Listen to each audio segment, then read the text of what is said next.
I'm a theatre consultant. Hello everyone.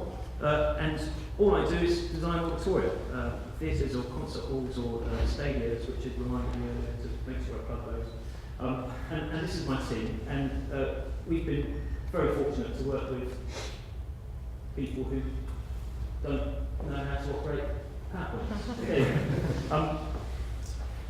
Courtyard theatre. Anyone who's the courtyard theatre? Show up one hand. Very good. About 10% of you. The rest of you need to get out more. It is a large rusty box, which Paul and I were extremely delighted to work on with Mr. Ian Ritchie. It's a 1,000-seat prototype auditorium in a conservation area. How about that? Big rusty container in a conservation area. And it's a prototype for the RSC's main permanent new house, the Royal Shakespeare Theatre. And if you've been to that, and a few more been to that. Very good, very good. The reason for introducing this to you, and to pick up on Paul's point about adaptability, is that adaptability in the theatrical environment actually means something else. It doesn't just mean can I do music and drama in a space. It means can I do different kinds of drama in a space? Can I relate to people in a different way? And one of the great things I think we hope that we bring to school theatre design is some of the leading and best practice that's going on in professional theatre at the moment. Why did the RSC demolish a perfectly good 1,400-seat proscenium theatre to build a 1,000-seat horseshoe courtyard thrust arrangement? I'm going to show you, but I need your help. So could everyone stand up, please? Those of you at the back, Maura, good idea standing on a chair. You see, you can spot a theatre person when they're in the house. Now, what I'd like to do, I've got a few more slides to show you, but what I'd love you to do is for each of you, just one by one, take it in turns, just come and stand here beside me and feel what it feels like to be me right now, and all the poor speakers that have been before me, and just soak up the relationship that you have with the people that are in front of you. You're a disparate bunch, not only to look at, although that's not a bad thing, but you're actually spread quite a long way apart. The proximity is a little close, perhaps for end stage, but that's what I'd like you to all experience. So come one at a time, starting with you, Paul, if you'd be so bold. If you want to say a few, if this has been your... I've not said anything yet. You'll only talk about numbers and upset That's everybody. right, now let's look. Very good. Well, while you're doing that, fantastic, thank you very much. Just take it in turns, give yourself 5 seconds. You will be back out here in a moment. So soak it up, and if you spot anybody, there you go. You can spot somebody who's been in front of the Queen, can't you? Very good, thank you, Sir Colin. That will be all. Don't often to send a night packing. Do keep coming around. Okay, so why have the RSC keep coming, Elizabeth? I don't want to have to encourage all of you like this. Why have the RSC gone to a 3-sided format? There must be a reason. Well, I think and hope that as we look at these slides together, you'll discover that it's because they're searching for a new relationship between the actor and the audience, between the performer and those people they are serving. Now, that some of the more astute of you might say that's not a new experience, that's a rediscovery of an old experience. You know, if you go to the Globe, that's our fantastically rebuilt, took an American to do it, of course, but fantastically built 350, 400-year-old replica of what Shakespeare knew. And of course, that was the big prompt to the RSC, was actually, if the Globe are doing it this way, and this is a theatre that Shakespeare would recognise, what are we doing presenting in an end stage, 1930s built proscenium house, where the furthest seat is 30 metres away from the stage, and it's actually a building that was designed in the era of cinema. So why are we relating to our audience in a very frontal way? So a huge amount of research went on, including full-scale models built in the Opera House scene dock, and Michael Boyd, the artistic director of the RSC, took a huge gamble and said, right, we are going to build the best theatre for Shakespeare in the country, in Stratford-upon-Avon. It will be 1,000 seats in a courtyard form on 3 levels, maybe 4, we modelled that, came back to 3. No one had ever done that before. 3 tiers of 1,000 people wrapped around the actor. Now it has quite a different feel. Very good. I'm not going to make all of you do this. Thank you, madam. That was marvellous. Now I'd like those of you on this side to stand around here. Come down as far as this music stand. Very good. And those of you on this side, if you'd just like to wriggle your way around the video and come and stand down to here. Those of you standing in the middle, please do continue to stand there. So even having asked you to do this, I always feel deeply uncomfortable standing in the middle of a thrust setting. But here we are. Those of you that have just done standing in front of everyone arranged in an end stage arrangement, I'd like you to redo the experience. Why don't we start with you, Paul? Come and stand next to me. Come and take some of the heat. One of the annoying things about my job is that Paul Gilleron, and you, I suppose, have a bit of science behind what they do. You can measure sound energy, leaving an actor, leaving a musician, measure it coming back, draw a graph, and understand something.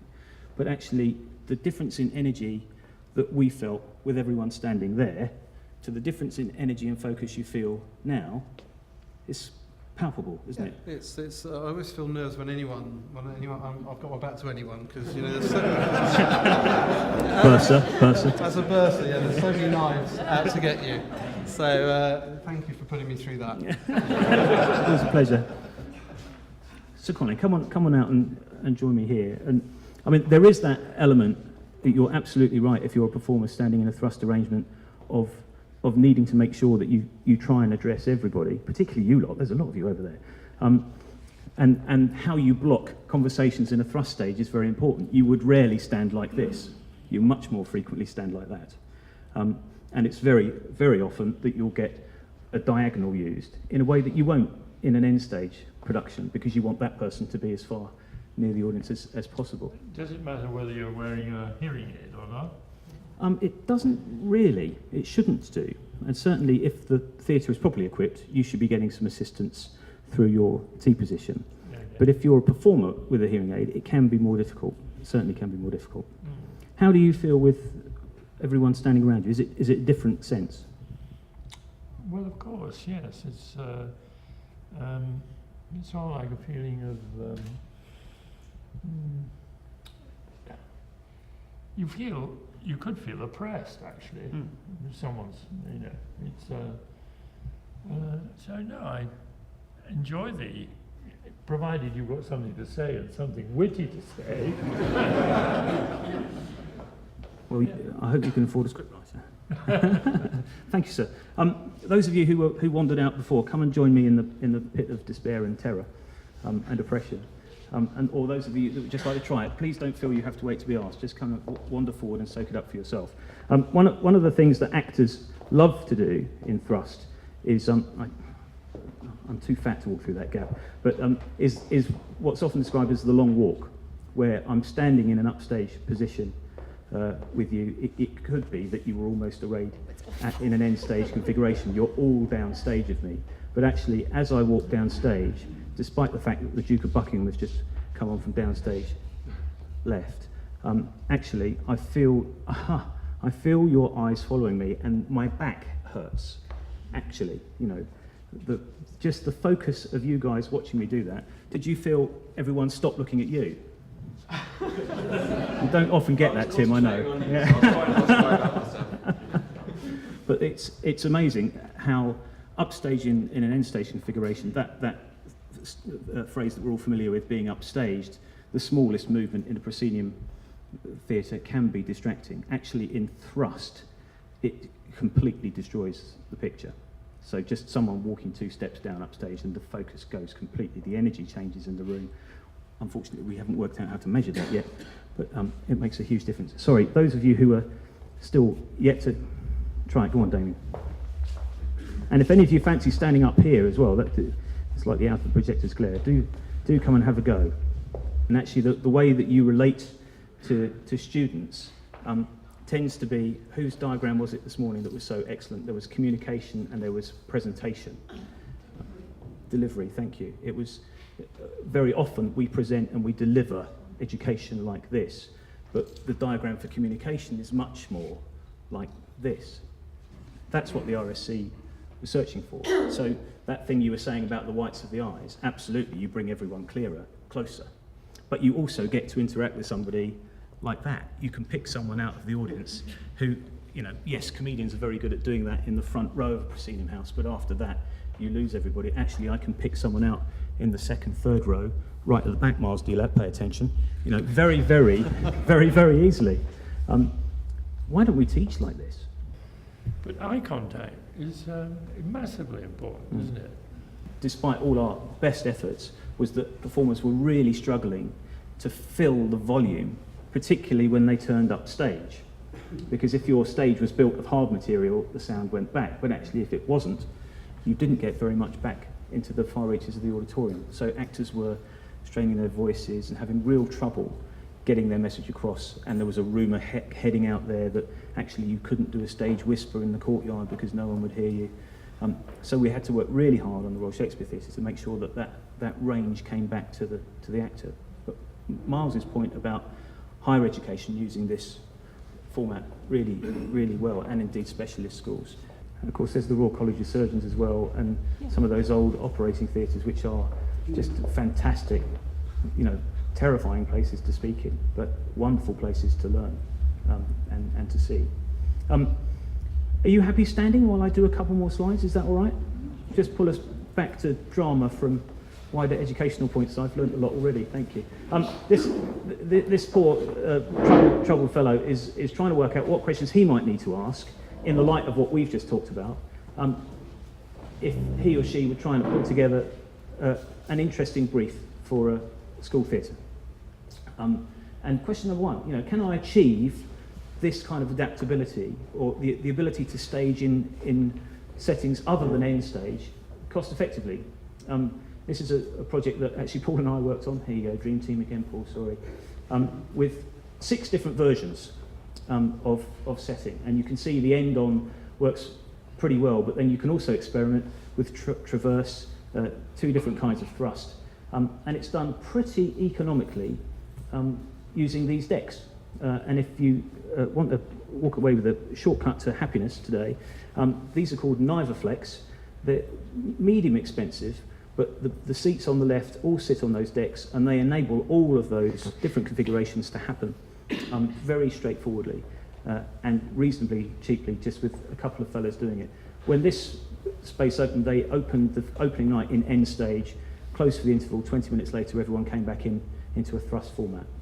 So, and it's not press of a button, it still involves some people power, but works terrifically well. Now, it may be that you already have an existing facility on your site that you'd like to knock down to build something else, or would it be possible for you to convert what you have into a performance space? Well, of course, it can be. And St Edward's was a Edwardian swimming bath before it became a theatre. We've talked about sustainability a lot today, but that's a really sustainable practice. Reuse your building stock if you can. An extension was built on the other side of it to provide a gallery, a dance studio, and a drama studio. What if you want the character of an old building, but you don't have enough room left on your site, and you don't have an old building around? What's a happy medium? Gavin's here somewhere. Oh, there you are. Hello. Recognise that building. So Gavin's a man with enough vision to see that as a performing arts centre. Oh, that's not bad, is it? And indeed, the old malt house in Canterbury is being converted by King's into a new adaptable theatre space. You're doing that as well? No. To get you on that. Why not? What about other uses? Dining, exams, assembly, gym. Not all of us have on our cramped sites the possibility of having separate, dedicated performance spaces. So we're doing a project at the Lee School in Cambridge at the moment, where if you look from the middle diagram to the bottom diagram, the big challenge was to have an intimate 300-seat auditorium for drama and a little bit of music, and to seat 700 for assembly. So that's being done with some mobile bleachers and a partition system that enables the room to open out. Applying a bit of intelligence, of course, that you don't need the absolute ideal sightline for assembly. You need to see from waist up. That's fine. But actually, in drama, you need to see, particularly for dance, you need to see right down to the feet. So applying that intelligence, we hope, and that's due to open in about 6 months' time. The demands of drama and music as well. These are classic battles, and I didn't use an illustration of a boxing match, but very, very often, when you take the brief for a performing arts room in a school, both of these things have to happen in the same place. It's really tough to do it well, and my mum always used to say, you know, sofa beds, great idea, but they're either a good sofa or a good bed. They're never a good sofa and a good bed. And that, I think is all too often the experience in an adaptable space, trying to work very hard for drama and for music. So what's a great approach if you do have this dilemma? Well, which one's the most important? At Wells, music is so important, and to be able to get the orchestra in that space, but then still to be able to get some value out of the room by doing all these other formats is really valuable and important. But music has a primacy, so we know exactly what it is that we're getting. Magdalen College, someone mentioned earlier today as well, and this is a look at refurbishing their theatre, which was designed as a music space, has a really problematic acoustic, and again, they've decided they want to go for drama over music, and that clarity is really helping the brief. Canford, some work that we're doing with them, music and assembly are pretty good bedfellows actually, and they go together really rather well. Acoustically, it's still challenging, but arraying the audience, the participants, the students around the speaker in a music stage tends to work rather well. Repton decided that they were going to go full-on theatrical drama space and amplified music. Don't have a huge music department, and that was the driver for them.